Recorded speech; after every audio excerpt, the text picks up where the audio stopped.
Le Dajjal est la pire épreuve que les musulmans de tout temps auront à affronter. La pire des épreuves depuis la création de Adam. Il est également l'un des signes majeurs de la fin des temps. Nous savons qu'il va apparaître dans une époque où il y aura de nombreux troubles et où l'islam sera combattu.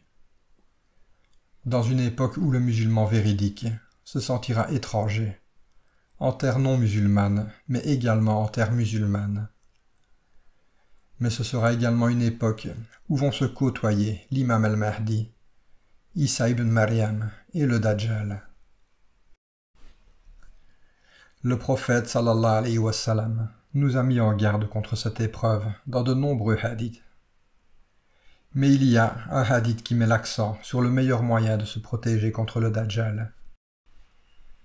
D'après Abu Darda, qui était un compagnon du prophète, et était un homme de science et réputé pour son indulgence, il nous rapporte les paroles du prophète, comme quoi celui qui apprend les 10 versets du début de la sourate Al-Kahf est protégé du Dajjal. Je me suis longuement demandé comment le fait de mémoriser ces versets pourrait nous protéger de cette épreuve future. Et il n'y a pas vraiment de hadith qui explique cela, ni même des analyses de savants qui l'expliquent non plus. Et il y a même certains hadiths qui disent que le fait de réciter ces versets, si nous nous trouvons face au Dajjal, nous en protégera.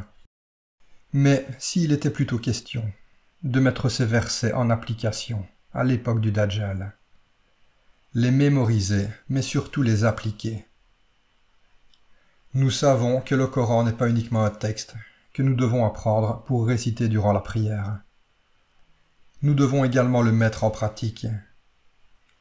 Mais contrairement aux autres sourates qui incitent plutôt le musulman à porter le message de l'islam et à vivre en société, les 10 versets de la sourate Al-Kahf parlent de ceux que l'on appelle les gens de la caverne, qui se sont réfugiés dans la caverne pour fuir les troubles qui régnaient à leur époque.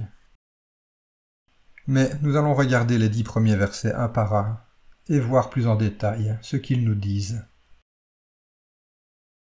Alhamdulillahi alladhi anzala ala abdihi al-kitab wa lam yaj'al lahu iwaja. Louange à Allah qui a fait descendre sur son serviteur le livre et n'y a point introduit de tortuosité. Dans ce verset, Dieu affirme que le Coran est descendu sur son serviteur et messager, et que nous devons suivre le message qu'il nous a transmis, message dans lequel il n'y a aucune ambiguïté.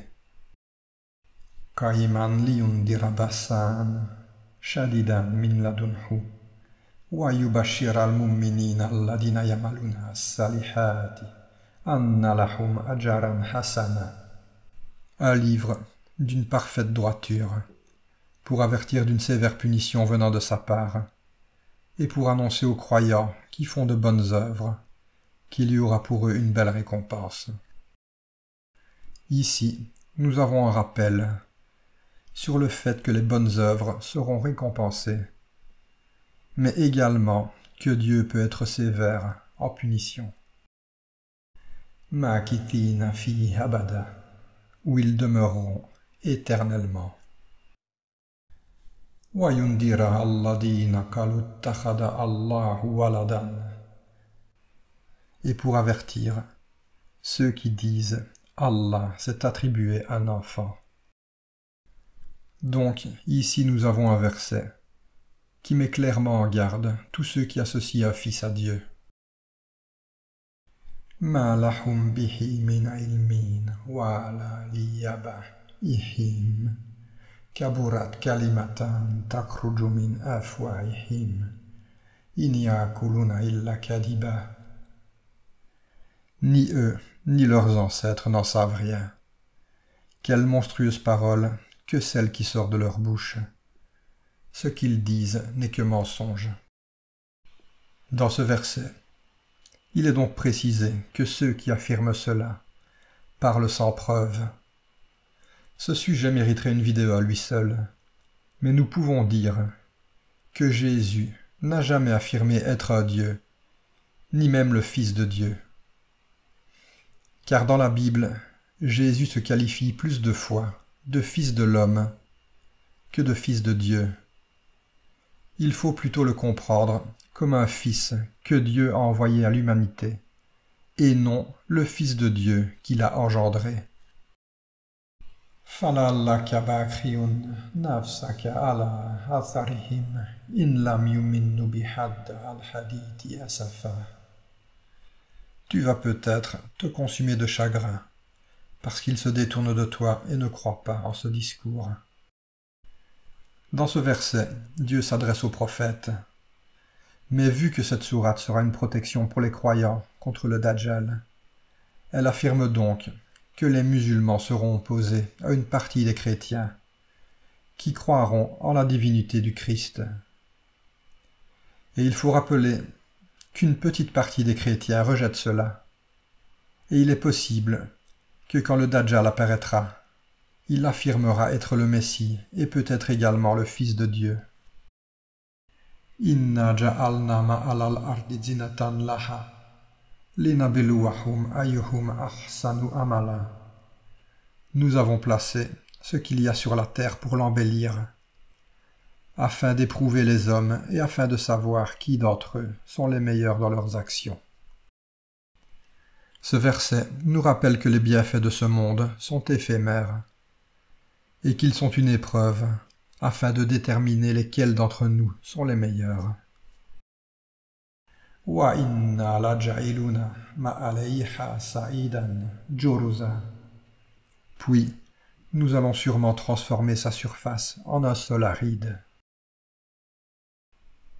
Le fait que la terre soit transformée en un sol aride est peut-être une allusion faite au signe qui se produira avant l'arrivée du Dajjal, à savoir les 3 années de sécheresse qui doivent frapper l'humanité, avant que le Dajjal ne se présente comme le Messie et amène la pluie ainsi que d'autres faux miracles. Allah alim. Am hasibta anna ashab al-kahfi war-rakimi kanu min ayatina ajaba. Penses-tu que les gens de la caverne et d'Ar-Rakim ont constitué une chose extraordinaire d'entre nos prodiges? C'est donc dans ce verset qu'il est fait mention des gens de la caverne, qui ont fui leur peuple et les persécutions qu'ils subissaient, et se sont réfugiés dans une caverne.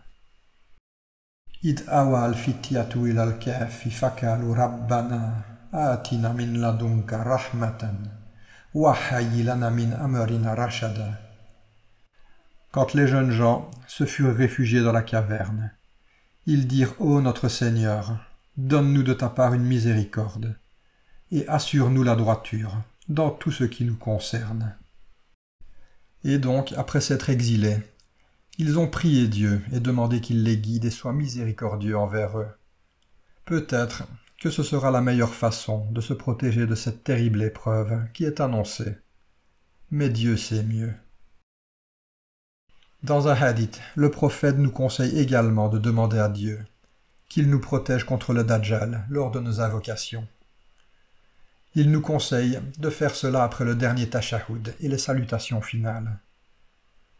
Ce hadith nous recommande plus précisément de chercher la protection contre 4 choses: le supplice de l'enfer, le supplice de la tombe, la tentation de la vie et de la mort, et le mal du faux Messie, du Dajjal.